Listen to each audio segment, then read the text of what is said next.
With the new Into the Wilds event, we're actually able to finally unleash the full power of Shadow Trevenant. This Pokemon, you can now get rid of frustration on it, which allows you to run both of its charge moves for the first time ever. And of course, you're going to try it out. You're going to try it out today in the Open Great League. We're going to have some test battles here today, and as you're going to see already as well, this Pokemon here is going to be better as a Shadow in the one-shield scenario, as well as going to have some potential to farm down Pokemon more in the two-shield scenario, as well as being able to nuke some opponents in the zero-shield scenario.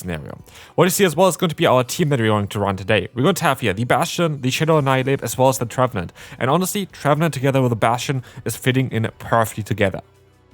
But with that, hello and welcome to the new video. Let's take a look at Shadow Trevenant in the Open Great League. This is going to be one of the most exciting Pokemon for me, at least in the recent date, to be released again, because not only this Pokemon is going to have the Shadow bonus on top of it now, it's also going to have access to the recent buffed Seed Bomb. In ways it got buffed, in ways it got nerfed, it does less damage, but it's going to be able to need less energy now, and needing less energy is so much more important for this Pokemon, because now you're going to have with Trevenant again the option to go for a charge move after just 5 fast moves, and this is so important for this Pokemon, which is going to change quite a bit. So let's dive right into the battles here as well. We're going to have the Tinkaton against us, going for our Play Rough. We're going to be able to shield up with our Annihilate. The Annihilate is the bait in this team. You want to use it as your Sace Up in order to bait out potential flying type Pokemon like a Fearow, like the, I forgot the other name of it, the Toucannon. Maybe you're gonna see a Toucannon today, who knows. But yeah, this is kind of the way of playing this one out. Our lead is going to be Bastion. Yes, I know, it's test battles with the Bastion, I'm so sorry, but I want to showcase the best possible team around Trevenant.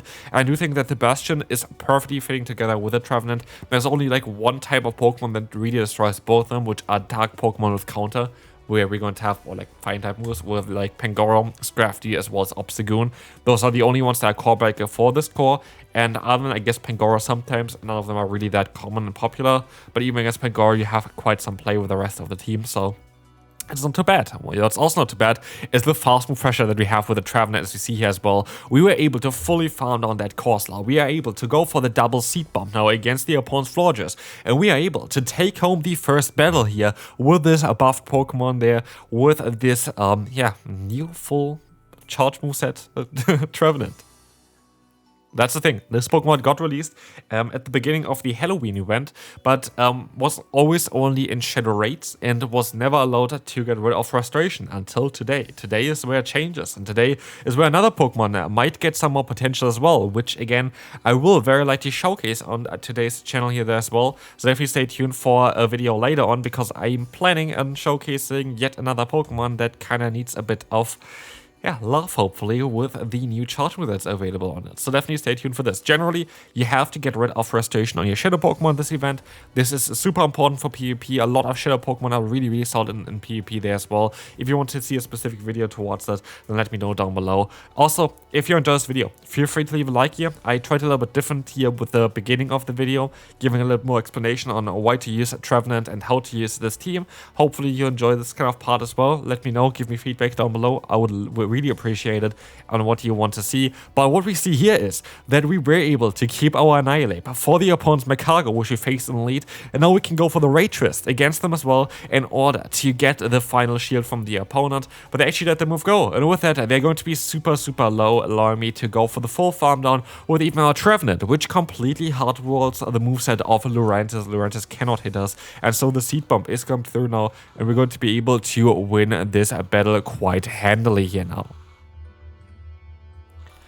And we can move on to the next opponent, and this is going to be something where this team is absolutely not prepared for. What we're going to have here next is going to be the Starmie. And Starmie is honestly super good for our Trevenant. The issue is we don't have Trevenant aligned against it, and because we have a bit of an ABB style line here, what I'm kind of going to be forced to do is I'm going to try to snipe the opponent's Starmie with my Trevenant now. And so I'm going to swap out of here, try to get as much damage in as possible. I got 2,000 in, and then swap out into the Turtonator.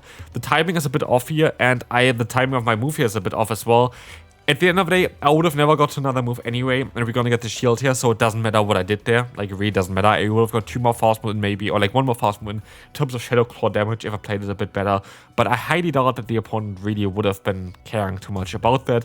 As we will see here, we are going to be able to just let those brutal swings go through, and as long as they don't survive with like a few HP left, we should be kind of alright. As you guys see here, we're gonna let the move go through again, and we kind of have to try to win with our Annihilate, but we don't know what they have in the back yet.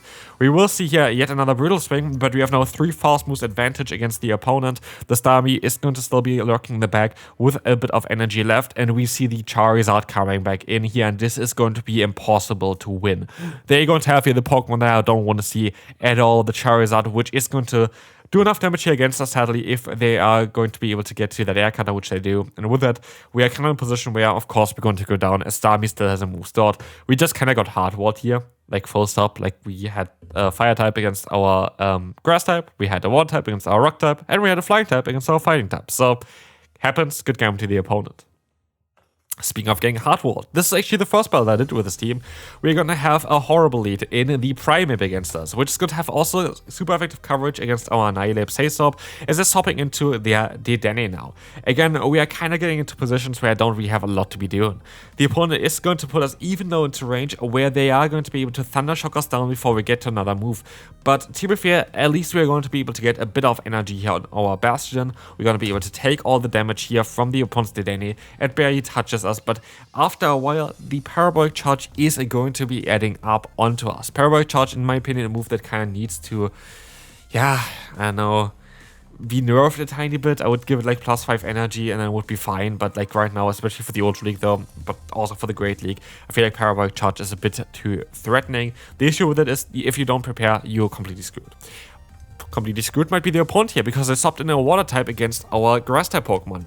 We can count the fast moves of the opponent. They are going to be able to go for a Hydro Cannon now, but of course I have to be a bit wary about a potential Ice Beam here as well as we have nowhere to go with our Bastion, and that is going to be a bit of an issue here.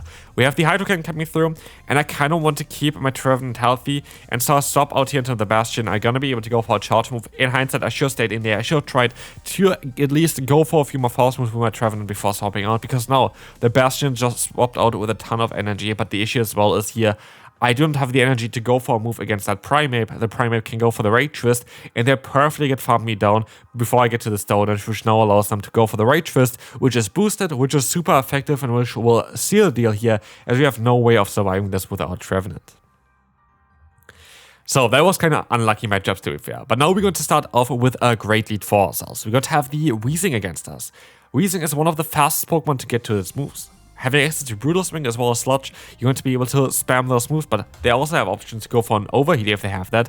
But they go for the Brutal Swing, which is not too threatening to us. They're going to go for yet another Brutal Swing straight afterwards, which again is barely going to do any damage. We have a very good lead here for ourselves, and they're luckily not swapping out because our backline would have not enjoyed this Pokemon that much, but they're gonna still get me down to half of my health here actually, because I always try to go for perfect fast move timing. But yet again, this Stone Edge is not enough to knock them out anyway, so it didn't really matter at all. We can now farm them down, knock them out, and we have a Pokemon advantage and still have the option here to swap out. They go into the Fearow, which is a Pokemon that I can go for a Rage Fist against. I know it would be double resisted, but they're gonna shield no matter what anyway. And with this, we are going to be able to get them super low already. And now we just need one more fast move from our Bastion to win. But as you see, our fast move didn't come through. And so I decided to actually no-shield this one, because I know they had a ton of energy and didn't want to shield twice with my Bastion. And so I'd rather go for the, double resisted Shadow Claw down against the Fearow. And honestly, this is totally okay for us. We are looking quite solid here, as now we are going to be able to go for the Seed Bombs against the opponent's Gastrodon. First one was coming through, is going to get shielded, but I'm reaching those Seed Bombs super fast, to the point that the opponent barely has time to generate any energy in between. And well, they're still going to get to move here. This is only going to be the Body Slam, and even if it does Water Pulse, we would be able to resist it and still win the battle. And with that, we are going to be able to win the battle with a Seed Bomb from the Trevenant. And Trevenant shows again what this Pokemon can do. It is honestly very strong. Next opponent, we're going to encounter a Dragonair in the lead. This is quite a neutral lead matchup for us, as we're going to have the Awkward Tail on the opponent, which is going to do some super effective damage against our Bastion. But Bastion is going to be a monster, especially in the Zero Shield scenario, and this is why this team works out so well. We have two different kind of Pokemon in the back that can sweep. Either the Trevenant, if it gets an energy or a shield advantage, or the Annihilate when it boosts up with those Rage Fists. And so here, the Bastion is just there to kind of clear the way for those two, but we're going to encounter now a very tough Pokemon for ourselves, the Claydol. Glidol is going to be able to resist also counter from our Annihilate. But because I didn't want to really give up my lead yet, as Bastion still, even with this amount of health, has some potential to deal at least some damage against some Pokemon, I decided to just go ahead and go for my Rage Chest here and let my Annihilate kinda go down. We are going to be able to reach yet another move, which is going to allow us to get the shield from the opponent very likely, as they don't want to get rid of the Claydol yet. And so we have a shield advantage into our Trevenant. What you saw there is, in the end of the day, quite silly and did not really work out that well for me. I decided to catch a move onto my Bastion, but luckily the opponent actually swaps out. If I was the opponent, I would have just stayed in. There wasn't a reason for me to swap out, but I guess what they try to do is they try to get the energy onto the Morpeko. And Morpeko is scary. This Pokemon is barely doing any damage in this form, and I honestly should have let the first move go through. But I decided to use a shield.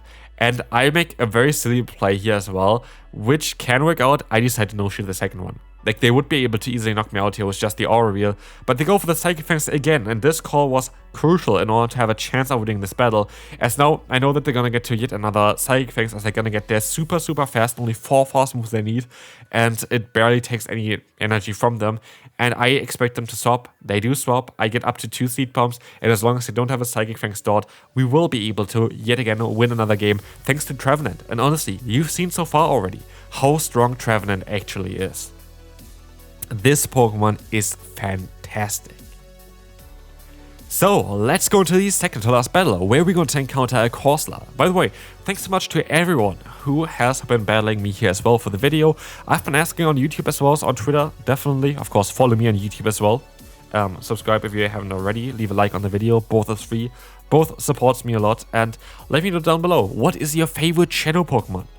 Honestly, for me, I do think it's Primeape. I like Primeape a lot. I think it's such a good Pokemon.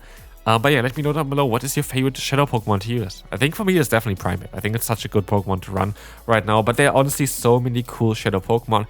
I just hope for the next Go Tour we're gonna get Shadow Froakie, because I would love to see a Shadow Greninja. I will grind this Pokemon so much. I want to get this Pokemon so much, a Shadow Greninja, imagine. But yeah, a lot of people are going to mostly say Shadow Dusknoir or Shadow Marowak, which are the most common ones to use, but let me know down below, what is your favorite Shadow Pokemon?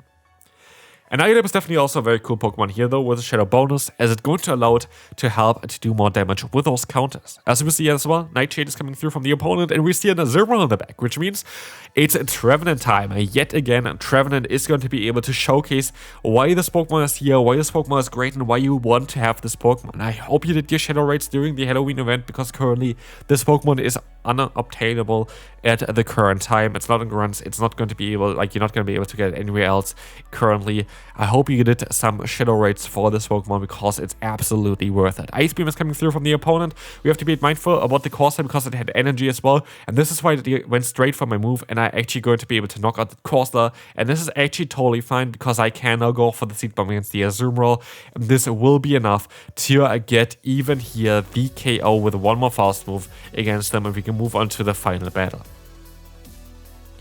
And trust me, the final battle did not go the way I wanted it to go. We have a horrible lead for ourselves. We see the swap out straight away, and we're gonna have a complete hard counter matchup with a Fearow in the back. And yeah, as we will see here as well, I'm gonna use a shield. Why? 2 reasons. Because I'm going to be able to get a shield back from the opponent anyway, and because then I'm going to be able to not be locked in the Bastion in the matchup afterwards when I knock them out with a Smackdown. This is the main reason. Now my Bastion is free. I can swap out after this charge move comes through, because I know that I need to keep my Trevenant in order to have a chance of winning. But if you listened earlier, I already foreshadowed what is going to be in the back here. It's the 2 cannon. A Pokemon that's going to have a community day at the end of this month, and honestly is going to be already really good then for that one, for the GO Battle League as well. The community day really going to help it. But already at this point of time, this Pokemon has a lot of play in the GO Battle League, as being a very much attack-weighted Pokemon that has great fast and charge moves here with the Drill Peck, as well as the fast move of Peck, and Flash Cannon here as a coverage move, which is quite unusual, but I think it's actually better than Rock Blast. I decided to just give this battle up here, but generally, Trevenant is a must-have. I had a lot of fun with this team. Here you see all the battles as well again, and how I went with them. Hopefully you enjoyed this video. Again, if you enjoyed it, feel free to leave a like. If you are interested in coaching, link down below, and I will see you in the next video. Bye bye.